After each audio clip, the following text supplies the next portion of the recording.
Pixar Animation Studios' newest film, Lightyear, was groundbreaking for the world of Pixar. Unfortunately, it didn't do so well in the box office, but that's not to say that it's not a bad film. I'm still yet to review the film in full, so please bear with me for that, but today we have a very interesting video. This film now actually takes place inside the Pixar universe, and it's confirmed to be the film that Andy watched as a child in the Toy Story films that we know and love. Lightyear is responsible for his spark and imagination towards Buzz Lightyear, and Lightyear's in-universe 1995 release starts off the events of Toy Story 1. Buzz is by far one of the most famous Pixar names to exist, and not just in our universe, but inside the Pixar universe as well. This is clearly evident by the sheer amount of merchandising we get for Buzz Lightyear. It's weird though how we don't see more of the characters from the film, and obviously I know that these characters weren't actually produced in 1995 when our Toy Story was around, but it would still have been cool to see some sort of Easter eggs to characters that did exist. There was no actual evidence other than Zurg, of whom looked very different, that there was any other characters. But today we're not going to be reviewing Lightyear. Instead, we're going to be finding out who directed it. We see Lightyear's success through the exponential growth of merchandise throughout the world of the Pixar universe. For example, we see this very evidently as we see a Buzz Lightyear figure in the dentist office in Australia in Finding Nemo, P. Sherman 42, Wallaby Way, Sydney to be exact. We also see Lightyear's success even in 2002, 7 years after the 1995 film came out. We see this through Turning Red in Toronto. Stickers can be seen on Mei Mei's friend Miriam's skateboard. You actually see one of socks and the Lightyear badge itself. And we even see Lightyear becoming a brand in the Cars universe. It's a sponsorship of the Piston Cup, and I mean the tyres all racers wear. There's a few other little Easter eggs such as pinatas in Coco, and as well as a couple other hints towards Buzz Lightyear and the feature of the film. But Pixar, as we all know, are very, very sly. They are very well known for hiding a lot of Easter eggs in their films. Pixar are very well known for having their Easter eggs. In most cases, they tie a lot of the Pixar films together, creating what we know as the Pixar theory, a thing that I will be covering very shortly in a video soon. So be sure to hit that subscribe button and head back for that video. And it's always a massive talking point about which Easter eggs Pixar hide into their films. Now, Lightyear is slightly different because this is based inside the Pixar universe. So we wouldn't normally be getting our everyday Pixar Easter eggs that we find in the universe films, such as the Toy Story franchise, such as Ratatouille, Up, everything like that. With Lightyear, it's actually much harder to do, and we need to distinguish which ones are Easter eggs and which ones are not. Easter eggs, for those of you who don't know, is when a person, object, or other thing appears in another film and it's already from another film. For example, we see Finding Nemo, and as mentioned above, with some of the ones of Buzz Lightyear, you can see Buzz in Nemo, etc, etc. There are many instances of this across the Pixar universe. This isn't just a Pixar-based thing, it happens in loads of studios. You see Minions toys in the Lorax, that's an Illuminations product. And you see many other different references and things like that on loads of different studios all across the planet. They don't have to be animated, they can be in live action. For example, Tom Holland, when he plays Spider-Man in Civil War. When tying up Ant-Man, he mentions The Empire Strikes Back. That is considered an Easter egg. But Lightyear changed this for Pixar. In Lightyear, it is much harder to include a character from another film, for obvious reasons, as it's a film set inside the Pixar universe. So if Lightyear suddenly included Andy or Riley from Inside Out, you'd beg the question as to why. Unless Riley became an actor, which I highly doubt, especially if you follow the timeline of the Pixar theory, it doesn't quite fit. But most importantly, Lightyear had to follow the rules that we as filmmakers also have to follow. And that is the copyright law. Lightyear, much like our films, has to follow a very strict product feature as to what they can put inside their films. Specific things have to be licensed, and that can be from the smallest detail to the way something is shaped, a certain thing a character interacts with and touches. For example, in most films, a villain will never be seen holding an iPhone because the iPhone company, Apple, didn't want their phones and their devices to be portrayed as something used by villains. So, if you ever watch a film and someone is using an iPhone, they are probably not the villain. You're very welcome, I've spoiled every film for you. But in most cases, film studios have to get licensing agreements, and they use something called product placement. Usually, brands in the Pixar universe tie a lot of the films together. For example, we see By and Large as an overgrowing company and the cause of most of the Pixar theory. If you go and watch someone else's video on that, they will do the explaining if you want to go and watch that before I release my video. We also have examples like Pizza Planet and Triple Dent Gum, Pizza Planet being the most famous of them all, with the Pizza Planet truck appearing in every Pixar film other than in The Incredibles. I do have a video out as to why, so go and click the card. But this time round, we are going a little layer deeper. Instead of expanding the Pixar universe, we're expanding a universe inside the Pixar universe. Brands in this film don't really work the same. Items in this film don't really work the same. This time round, brands in the film may have just been product placement. The same with certain items. Certain items may have more sentimental value than other things in the films, and we may not have realised it in 1995 when first watching the film. For example, Lightyear being a feature film inside the Pixar universe may not have the licensing or the ability to use Pizza Planet, Triple Dent Gum, or, for example, By and Large in their film because they didn't have the licensing agreement for it. Or simply those companies just didn't exist yet. But on the other hand, they might be able to use other companies such as Dynaco or Poultry Palace. Now, we do actually see product placement for Poultry Palace inside one of the vending machines in the scene where the guys are fighting to save Buzz from falling off into what I'm assuming is some gladiator arena. I'm not quite sure what it is. Cave thing. You know which scene I'm on about. The weird ham being on the outside of a sandwich thing. That scene. Now, we see Poultry Palace as an in-universe chain inside the Toy Story films predominantly.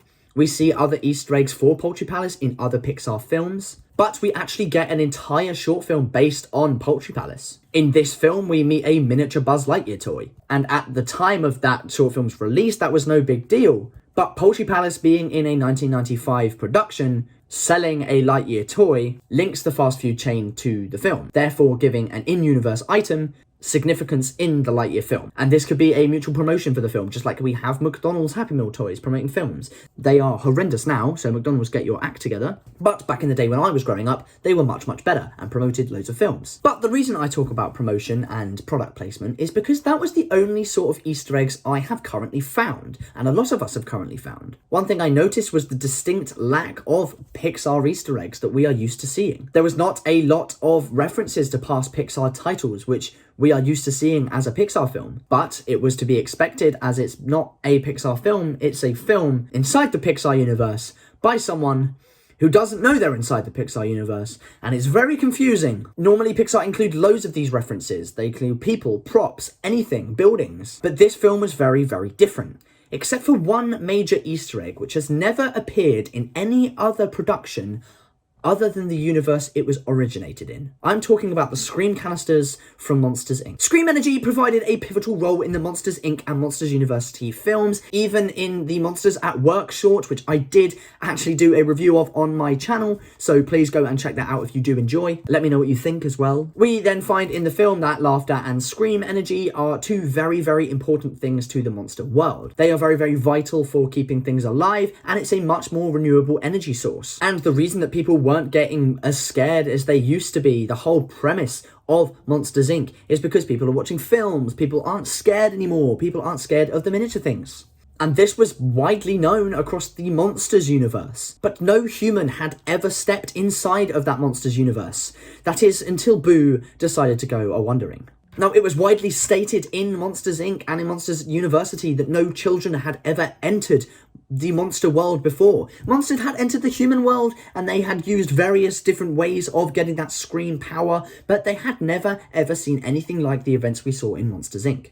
No human had ever seen how the Monsters universe worked, and never seen their really sophisticated technology society that they were working off. Except from Boo. Boo had first-hand experience seeing the science and implications of the Scream canisters, what they did and how they powered the universe. And with her interaction of these being just more than visual, I promise you they left a lasting impact on her life, no matter her age. Boo, or Mary Gibbs, was a very great character. She remembers a lot, and we see her drawing consistent pictures, making references to the stuff she sees throughout her life. I guarantee that somewhere across her timeline, she started drawing Sully. She then maybe started sculpting him, and then that's what ties it to the whole Pixar theory. We'll go into that in a second. But with a overactive imagination that children have, one would probably tell their parents, except no one would believe them that there is a literal monster living in the cupboard who, instead of screaming, makes me laugh now, and that's how they power their city. And she could have used that imagination easily to go down a creative pathway. My theory is that she could have been drawing and recreating stories from her childhood with Sully and with her huge implications in life, and she started getting into writing, and she started using her life experiences to change the things for the better, thus giving her a creative imagination. This then led her to start writing film plots and plotting her way to get back to seeing her Sully. And an active creative mindset is something that you do need in the film industry. More specifically, she would do very well if she was creating stories like she was about Sully from a very young age, even if they were true. We saw her having first-hand experience with The Doors. If we follow the Pixar theory, Boo ends up becoming the witch from Brave. The theory is she mastered this scream can technology and mastered her own way of changing the doors. We see this creative trait continue as she carves monsters, including Sully, into wood. She uses the door technology that we see in Monsters, Inc. And to tie the evidence that she is some sort of time traveler thing, basically the Pixar theory goes into it. There's also like carvings of the Pizza Planet truck and more futuristic elements that you wouldn't have found at the time Brave was set. And perhaps the Pixar theory is right. Perhaps she did actually master this Scream energy crisis. Maybe she made her own rendition of a Scream canister and used that to try and find her Sully again, harnessing the power of both Scream and Laugh energy, powering her lifelong project of finding Sully once more. Now, the reason for this theory is big. We see these Scream canisters for a very brief moment in one shot of Lightyear. The first time they have ever been introduced into a Pixar film other than in Monsters, Inc. No other human that we know of so far knows about the Scream energy. No one knows what the canisters look like or what they do, except Boo. To an average Joe, this Easter egg might not actually seem like that much. But note the scene they are using it in. In this scene, there is not just one, not two, not three, but 4 people and a cat, screaming for their lives, whilst running from the invasion of bugs. Now, my theory is that Boo actually planted these canisters as a seemingly harmless prop on set, in hopes that maybe it would start her funding and her project to becoming the world's greatest Pixar director, potentially even directing The Incredibles, or to then end up powering her own lifelong project, like I said, as the witch from Brave. She uses these Scream canisters planted on set in each of her films, with 1995's Buzz Lightyear being her first feature project to try this out in.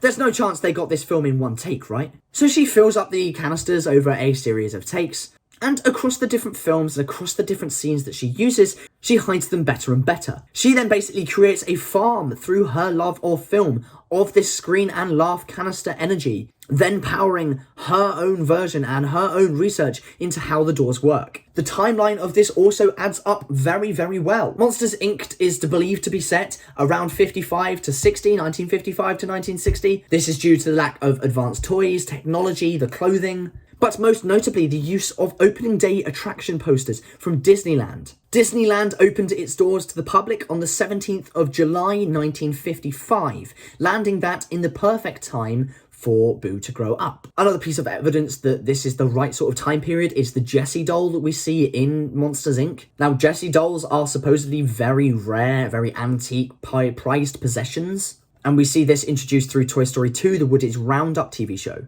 Woody's Roundup ran in universe from 1949 to 1957. Therefore, Boo's growth and growing up as a child with her love of the Jessie doll, therefore probably the love of the TV show in general, or at least her parents' love of the TV show in general, puts it at the right time that the Disneyland would be opening and Monsters, Inc. would be supposedly set. And this is the perfect time for the 1950s born Boo to grow up with this TV show, sparking her love for film and creativity. This massive implication on her life then gets her started drawing and everything like that. And when 1957 comes around and Woody's Roundup stops airing, Boo takes it into her own hands and starts writing her own films. This is something I've been doing from a very young age, so it's not possible. It also gives her the perfect time to collect one of these dolls before they're pulled from production in 1957. At the beginning of Lightyear, we are told that Lightyear had come out in the cinema of the same year that Toy Story was released in our universe, 1995. This gives roughly 40 years since the events of Monsters, Inc.